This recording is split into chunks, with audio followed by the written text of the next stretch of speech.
thank you all for being here. There's a bit of a flogging element to what's happening today, but there's also an opportunity for us to learn from each other. So I hope that you'll provide that when I ask questions of you. And I want to thank Senator Kennedy for pointing out that, you know, America is the leader in world financial services. But that said, it's a privilege, and there are other countries that are working at a transformative pace in innovation. So having China come up at the conclusion of Mr. Tester's conversations with you, I want to start with that issue. Mr. Diamond, I want to ask you about a comment you made last month. You said, China looks at America and they say, you have been incompetent and lazy. And then you said, there's some truth to that. So I too am concerned that too many in the financial services industry have been lazy, and they don't see the transformative pace at which the rest of the world is innovating. Payments technology, for example, is far too slow and costly. So your bank is currently testing JPM coin. It's a type of stable coin for faster settlement. Could you talk a little bit about our duty to responsibly innovate, to stay a world leader? Same question to Mr. Cesare. Yeah, I mean, America already is the world innovator and world leader, and China is a serious competitive strategic issue we all have to deal with. And so I totally agree with that. I don't think Americans should be embarrassed. I mean, we still have the most prosperous nation on the planet, all of the food, water, and energy we need, free enterprise, the gifts of God, the gifts of our founding fathers. They have autocracy, not enough food, water, and energy. They need 15 million barrels of oil a day. They get 4 from themselves or their immediate neighbors, stuff like that. We're in very good shape.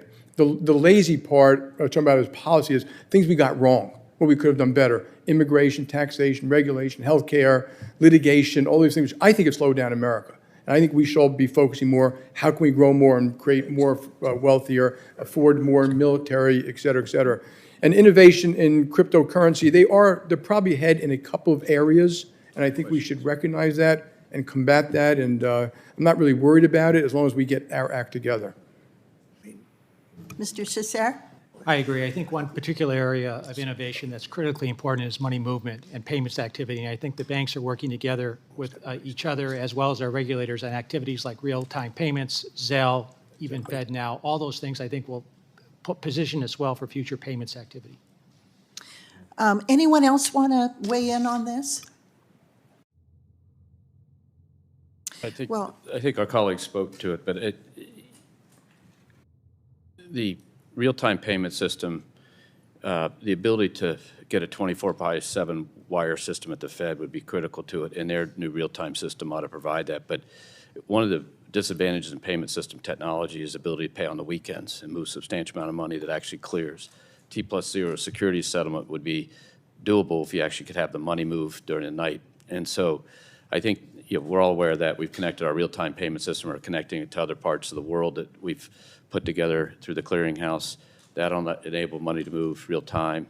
You connect that with Zelle and things, you can move it with no cost to another banking client, as long as someone doesn't step in and say, oh, that is not sufficient to have Santander in Spain. You do the KYC so we can rely on it. We need some enabling things. And I think, if we do that right, we can take, you will see the innovation. This is already set up and already moving. And by the way, we move trillions and trillions and trillions of dollars a day very efficiently. So I think people's view of what's inefficient is kind of interesting, but you have to look at what really moves. Well, we're aware that money was transferred in cryptocurrency as donations to Ukraine. They were spending it the next day. And if it had been transferred in US dollars, it would have taken about 10 days for it to reach. I see some of you shaking your heads. Disagree, Mr. Diamond? Right now, we're moving $10 trillion around the world. Zipping and zapping through AML systems, OFAC systems, regulations, AI systems, cyber systems, safely, immediately, a lot of it's real time. You're talking about retail payments. Yes, I am. Yes, and I agree with that. That's a thing that we all can work on and fix. But that's a very small thing relative to the other. Thank you for being here. I yield back.